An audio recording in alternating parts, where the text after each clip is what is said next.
Okay, how about we kick this weekend off with my low, my high, and my act of kindness. So, my low. Let's see, what was my low? What was my low? My low. Somebody's gonna make a song about that. Anyway, right. So, really the only thing I would consider a low point was when I visited my folks last night. I ended up leaving later than when I wanted to. I mean, I still got to go to bed relatively. I think it was like just after 9:30 when I went to bed. I had to go to bed pretty early. I mean, don't get me wrong. If I'm like, well, let me explain. If I was invited to parties and stuff like that, yeah, I'd be out a lot later. But you know, you gotta be responsible, you know. So, yeah, I left my parents' place a little bit later than what I would have liked, but you know, I still had fun. Let's see, what was my high? Actually, my high actually involves something very funny. So, yeah, it's after, my family and I had dinner. You know, for dinner last night we had a steak, baked potatoes, chopped up sauteed zucchini and summer squash and lemon pepper and mushrooms. And, that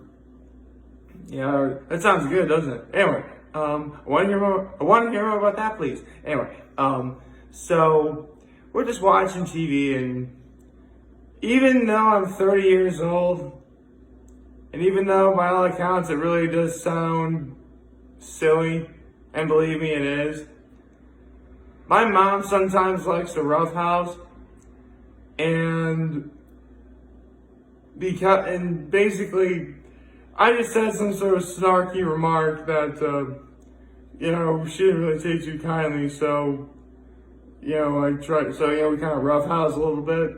Not like, when I say didn't take too kindly, I mean, sort of like in a sort of, like, you could easily brush it off, it's actually funny, but, it was just, like, really funny at that moment in time.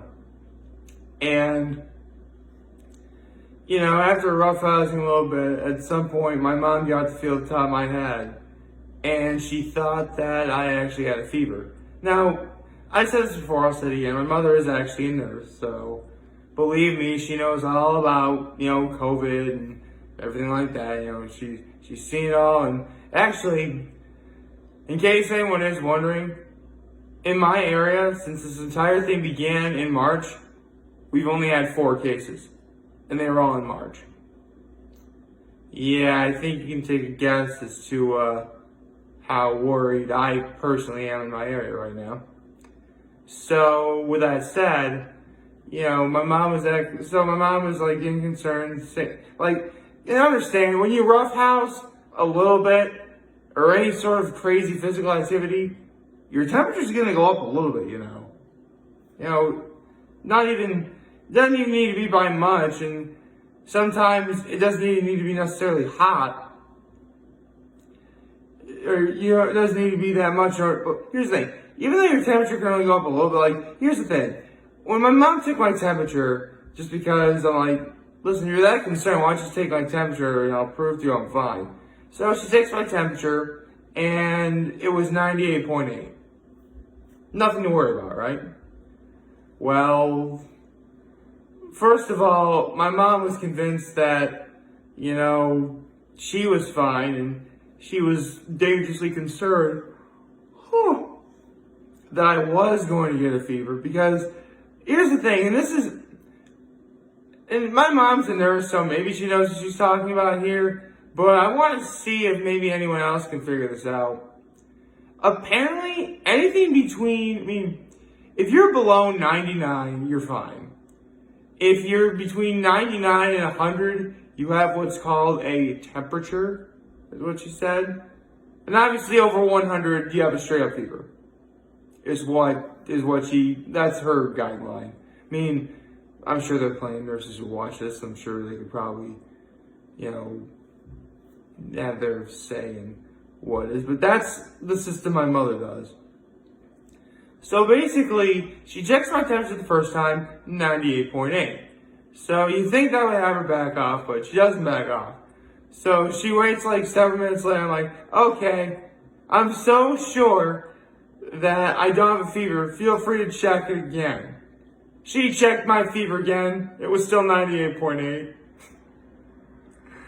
Oh man, I laughed harder than I did in a while, man. That was great. Seriously, I couldn't breathe. I was laughing so hard. Actually, that probably would have made me sick. That probably would have made me. Yeah. See, if you roughhouse or do any kind of physical activity, chances are your body temperature is going to increase. I mean, just ask any runner or athlete. That's why there's a lot of emphasis in, producing sweat, because sweat is how, humans have evolved to, keep cool. Oh, you got some sort of a message on my computer. Anyway, right, humans evolved so, sweating is how you primarily keep cool in, hotter climates and temperatures. Actually, I took exercise physiology back when I was at Gettysburg College, and here's something interesting. Well, obviously it involves men and women are a different scenario, but men are actually better at sweating than women are. Yeah. Which, actually, now that I think about it, you see on TV or those shows where women are sort of dreading the thought of having to sweat or whatever. No, I'm not being sexist. I really have seen this on TV shows before, I swear. Anyway, yeah, it really is because women have to work that much extra hard in order to produce sweat that will allow them to keep cool doing whatever sort of physical activity they're doing. But on the flip side of that, women are actually better at shunting than men. And for those of you who don't know what shunting is another way of saying, shivering. Basically, women are better at staying warm than men are. Which, part of me thinks it also has to do with the fact that as men and women get older, puberty causes the body to change, and this is actually something I learned way back in health class in 7th grade, is that when women go through puberty, there's actually a very thin layer of fat that is all around their body. It's meant to not be lost. You can work out, you can do whatever you want, you'll never be able to lose it. That is basically a woman's body's way of telling them, listen, you use this to keep warm, you use this for protecting and nurturing a baby should you be pregnant, stuff like that. So it's actually kind of cool. So yeah, the more you know. Anyway, right. So I already said what happened yesterday. My mom made steaks and baked potatoes. So we had meat and potatoes for dinner with a zucchini, summer squash, and some mushrooms. So that was a very nice meal. And for dessert, my mom made brownies. That really should be a mom food I should do one day. Add to the list of mom foods I haven't talked about yet. Actually, today really could have. I thought about actually doing the Mom Food Chronicle about brownies today. But then I'm like, no. I should probably have it one more time. And I also want to make sure I know exactly what I want to discuss. If I do send Mom Food Chronicles. Because here's the thing, and I've said this before, when I do Mom Food Chronicles, there are obviously foods that I had growing up that it was my mother that made them, or maybe my another family member, say grandparents or aunt or uncle or anyone like that, really. And there needs to be a specific sort of memory with the brownies in question. And there is. But I really want to make sure I do it justice, because it actually involves, and it's actually a story that happened way before I did the mom food. Oh, I guess I can sort of give you a sneak peek, why not? So before this whole thing began with COVID and quarantine, all that stuff, a friend of mine was asking for baking recipes that she could do with her kids. And, I gave her several suggestions. And one involved the brownie recipe from the back of a Hershey's cocoa powder can, which I'm just going to leave it at that because there's actually something quite significant about this Hershey's cocoa powder can. And let's just say it's sort of, I would say of all like the things my mom bakes, I mean, technically she's baked things that are better, but this is something that she's particularly proud of just because she has this recipe. I'll just leave it at that. So, with that said, what's going on this weekend? Well, I wish I could tell you right now that it's nice and sunny, but there's like a thick layer of fog outside. It's just like what we talked about in to all my brothers at Trinity Polling. It's just like we talked about that Trinity Polling, fog blinds with white. It was implying that, whenever we're blinded or whenever you can't see or whenever you think of, darkness, hence, the name of the book, Heart of Darkness, we do associate it with, let's be honest, the color black. There's other colors too that are dark, dark brown, navy blue. But for the most part, when you think of, blindness and darkness, you think the color black. And I swear I don't mean to sound, I swear if I sound racist saying any of that, I'm trying not to be, I swear. Anyway, with fog, fog is essentially, clouds, and clouds are white. Well, at least the clouds that we know clouds to be are supposed to be white. I'll leave it at that. So, with fog, it's clouds, they're white, but, they still blind you. In a way, the white blinding sort of color, it blinds with white is what it does. So, yeah. It's still really early in the morning. The fog is easily going to be lifted by the time, long after I'm done making this video. Although that does remind me the weather is supposed to be significantly nicer today than it was yesterday. And yesterday, because here's the thing, it was actually supposed to rain. And we really didn't get any rain. Not really. I think it it rained the night before. But yesterday, last night, and this morning, nothing. All we just have is, fog. I guess it also is a sign that indicates that, summer is slowly but surely nearing its end.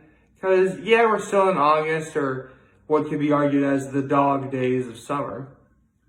But it's still, we don't have as much as, we used to. Personally, I like to think and maybe this is just my opinion growing up, but around 4th of July, we'd always have a giant get together, as most people do. And for the rest of the summer until maybe Labor Day, nothing happened. I say before maybe Labor Day because my grandmother's birthday is actually at the end of August. Her actual birthday is August 31st. So, relatively close to Labor Day, just maybe about a week earlier maybe. But, it's pretty close in proximity. So, yeah. Gosh, it's funny. I'm an adult now, so obviously I don't have to worry about school anymore. Unless I actually want to go back, which I don't. But I would always hate the month of August. I always would hate it. If not solely because of the fact that September was right around the corner, and therefore we'd have to go back to school. Which I did not like to do, or think about, obviously. Seriously, after 4th grade, between the summer after 4th grade and the beginning of 7th grade, I would occasionally have nightmares about going back to school after summer was over.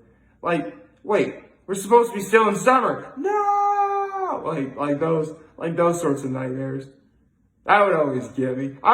Seriously, they would get me so bad I would cry waking up the next morning. Because, Well, to be fair though, I kind of had sort of a hard-nosed teacher in 4th grade. And every teacher I had after that was tame in comparison, kind of. But believe me, like this was like crazy. I think the worst was probably before heading into middle school because, let's be honest, I'm not at St. Mary Mother anymore. I'm going to Horseheads Middle School. It's a new school. It's a new environment. There's going to be lots of new people. That can be pretty intimidating, you know. Luckily, though, a bunch of people from St. Mary Mother also went to Horseheads. And I knew a few people from Big Flats, too, so I was good. Not perfect, but still pretty darn good. And that's all that matters. Like, favorite, check out the subscribe button, follow me on social media platforms, turn on this video on YouTube. I'm very humbled to make this video for all you guys to watch and enjoy for today. I hope you all have a wonderful, wonderful Saturday. And remember, if you guys want, I don't think I did a happy Saturday, did I? I don't think I did an act of kindness either. Holy cow, I didn't do an act of kindness yet. Oh, pardon my manners. Actually, my act of kindness was I actually helped my mom make dinner. Yeah, I mean, the table had to get set somehow. I had to season the steaks before we put them in the oven.